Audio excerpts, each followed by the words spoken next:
Hey guys, this is Anon, and today I've got some nice M46 Patton gameplay. And right off the bat, no, I am not going to try and answer the kind of the age-old question with Blitz: what's better, the T-54 or the M46 Patton? It seems to be one of the most highly argued topics based on your game style. And for me personally, I actually kind of consider them equal. But equal in extremely different ways. The game style between the two tanks couldn't be more different, and it just kind of depends on both how you play and how you play the individual tanks, what you decide is better. If I'm going to brawl one-on-one on flat ground, I would much prefer to have a T-54. But if I'm going to work ridge lines and be more in a support role, which fits my personal playstyle, I prefer the Patton. So just kind of depends on what you do and how you do it, and you can kind of make up your own mind with that. So jumping right in here, we've got kind of the typical situation that seems to happen a lot, where you end up with a split team in town versus out. Happens all the time. I pop up there quickly, trying to see if I can get any fast shots or free shots, and can't do it. Normally I do not dive right over that edge like that, but when I see the Object 704 pop up on my screen and that he is isolated from that ISU, I go ahead and dive, because it's very, very likely he's pointed away from me, especially since the way he was moving. And if I can go ahead and get rid of this big tier 9 gun right off the bat, it's really good. And because most of their team is engaged with our heavies that rolled in town, it means that I should be pretty safe to circle. Where he did a good job of getting rid of me right off the bat, and that does work perfectly. And right here, because we're already down 2 tanks and they're all one side, the front is essentially going to move back to me. So that's why I roll back to this line, because I need to give myself a way to run. And I can use the great gun depression on the Patton, so that as tanks start to show up, I can take shots on them and roll back and try and keep myself protected, because the situation is not looking good, especially with my team moved in. It's something that happens a lot with these teams, but if you're in a bunch of mediums and your heavies lose, you don't want to then go fight the heavies in the front, because that kind of defeats the purpose of what your tank is designed for. So I'm just being really careful and working them down as much as I can. You can see I'm moving around, taking a lot of different angles. I want to make myself difficult so that they're not trying to take shots on me. It's not that necessarily I want my team to take the shots, it's just that, you know, I'm trying to conserve health as much as I can, because this is clearly going to be a 1v situation, because my other 2 tanks are fully engulfed, and running in is going to do absolutely no good at all. So I'm just using my tank to the best of its abilities and getting all the free shots in here I can, trying to whittle them down a little bit, because just as I expected, now I'm in a 1 versus 4 situation.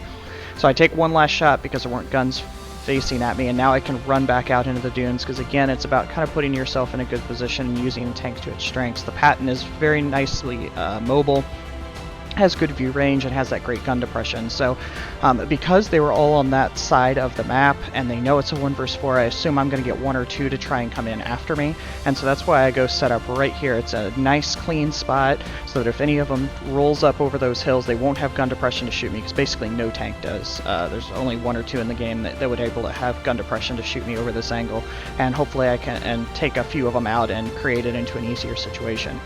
IS-8 does exactly what I wanted to, and actually that was probably the best case scenario for me, because I think it's the only tank that was a one-shot, so instantly I get down to a 1 versus 3. Carnarvon pops up, but he's being much more careful about this, which is a good choice. Because, you know, like I said, nothing's going to have a great shot. So the Tiger pops up, which is good. Now, because I can be able to get that quick round in, he's a one-shot. I roll back a little far so he gets a nice hit into me, but that's okay, because I had a large hit point pool to conserve, and now a 1 versus 2 situation isn't looking quite so bad. Right as this RU tries to give me a lot of help in this battle, but this is one of those situations, if you have a plan, you're better off just ignoring it completely, because unless they're going to give you positive feedback, it's not necessarily going to be helpful. That looks like a stalemate, so what I'm hoping to do is pull left and either go through the center or on the far side and kind of reset the map a little bit, because I'm not as terrified of a 1 versus 2. So when he chases me and gets the spot, I'm able to put a shot in but not kill him, and again, I want to keep that general direction. Unfortunately, the 103 had come that way, so it makes it a little bit more difficult. So I decided to go ahead and attack him head on. I kind of figured the 103 is a slow enough traverse, I can go ahead and start going in a circle on him. And if he's good and starts to catch up to me, I can swing my turret and kill the Carnarvon if he chases. But this 103 isn't presenting too much of a challenge now that I've got the circle on and get him turned around, so instead I can focus on him. I'm sure a lot of people noticed that I was spamming ace PCR here at the end too. A lot of that is actually for me the shell velocity. In this late of a game, in a 1v situation, you don't want to miss shells, so I don't mind using a little bit of credits to guarantee that nice big win, and there's a good comeback. But again, it's using that tank to its abilities and really staying in that second tier. The Patton's not a tank I want to run up, be right in the front with, and so I always kind of try to stay a tier back and use the tank's abilities as strengths as much as possible. Okay, so now we're going to switch to kind of a more typical medium role. I'm on mines and platooned with howitzer DD. And because of the team makeup that I can see right off the bat, they only have one medium, I believe, or two actually. I'm not too scared because of the makeup we have, so I want to go ahead and run up to hill, just trying to minimize the shots. But that's kind of which is something you have to be careful of when you're in a Patton that's not as fast as something like a 140. That second tank through tends to take more shots than the first, so I try and kind of stay to the right a little bit so that I've got a little more ridge protection, but luckily they don't. They don't really come up too hard, so I'm okay. And then I actually can get the spot on the Jag, which is good to know, because once a tank is set down up there, down in that valley, it means that they're trying to shoot up to where we are, so it means you need to be a little bit more careful with it. And again, with the Patton, something with a soft turret, I'm going to stay a little bit farther back. That 140, because he's got the strong turret, is up there to the left a little bit, and much more forward in that kind of aggressor role. The Patton with the softer turret being more in that support range, I want to stay back a little bit and use my gun depression so that I'm not as big of a target to hit. So we take care of the Conqueror really nice and quick, and it's pretty clear that we're getting flankers popping up and I'm getting notifications for that, so I'm going to go ahead and switch sides because we've got tanks that aren't going to do good getting flanked over here, so I instantly kind of charge over and do it. Get one shot on the E50M when the E50 pops up, and that's a little bit bigger threat based on where he is. He's not doing a great job of watching the targets that are shooting him, but he's in a position where he could roll back and be really challenging, so that's why I'm shooting at tracks now.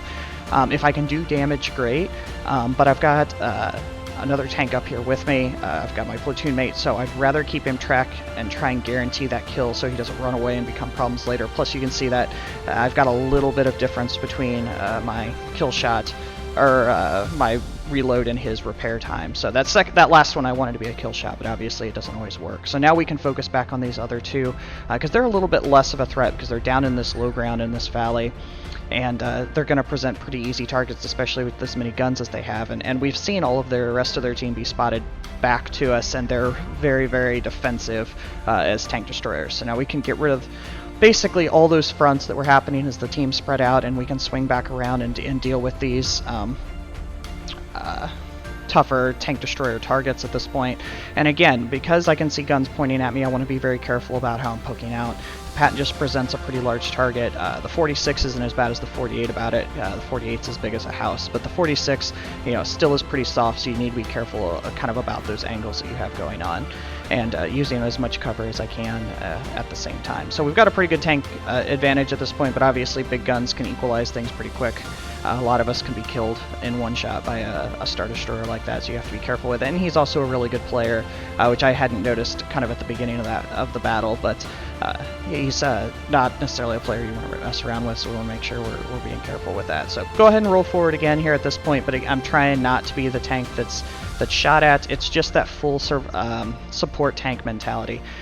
You've got heavier tanks with bigger armor that can do the role of running that armor, and you're there to both support and do as much damage as possible. So it's just a different role that you need to be aware of with this tank versus the 54 that can play the aggressor like those 140s and the T-62 and stay on the front line. So obviously here just going for the nice quick kill, and not really a big deal here. I'm just trying to keep him from running too fast, thus kind of blocking from behind, and can pick up the nice little top gun.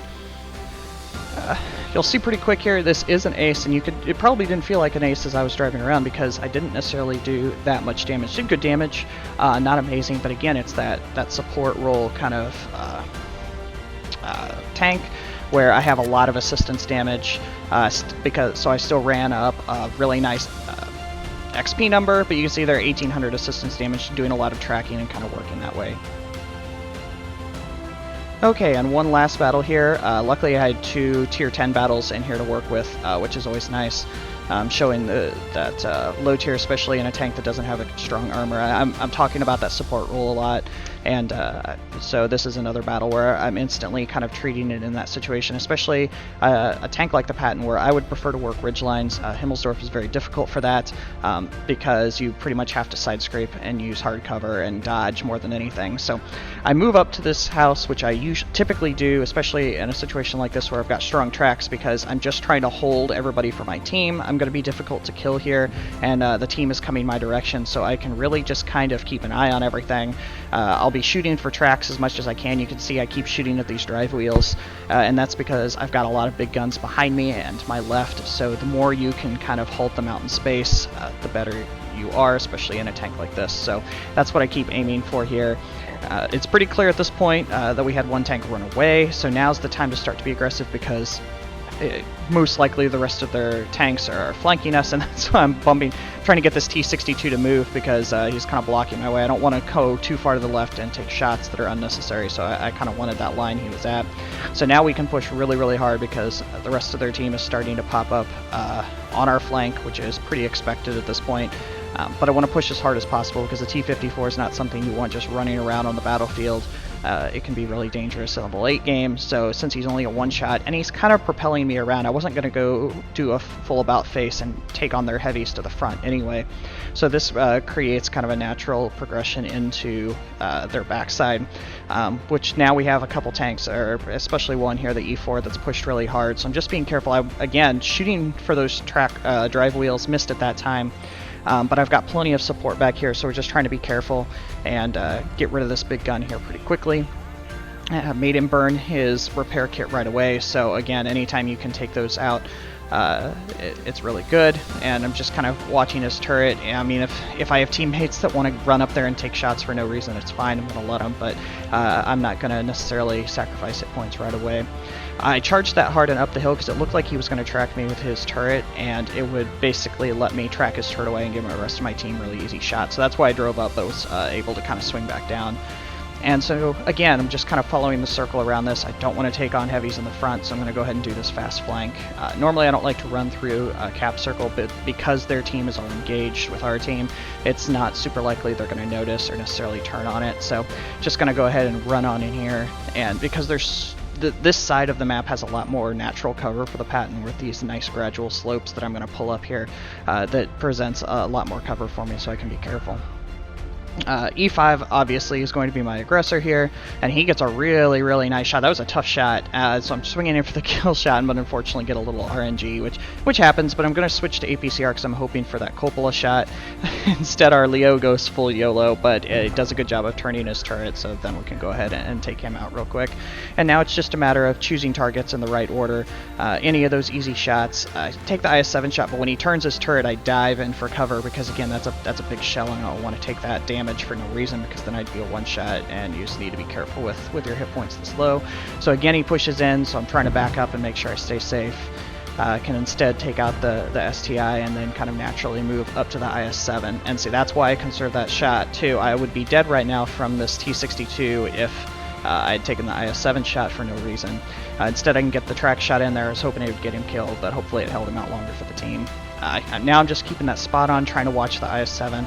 Since he's got his gun really focused on me, I'm just waiting for the rest of the team because there's no reason to die aimlessly. Once they turn him, I can pop out for the shot, but they go ahead and take care of it. So again, another battle that doesn't necessarily feel like I was just running up massive amounts of damage, but I'm moving around the battlefield a lot and really trying to support all the rest of my tanks.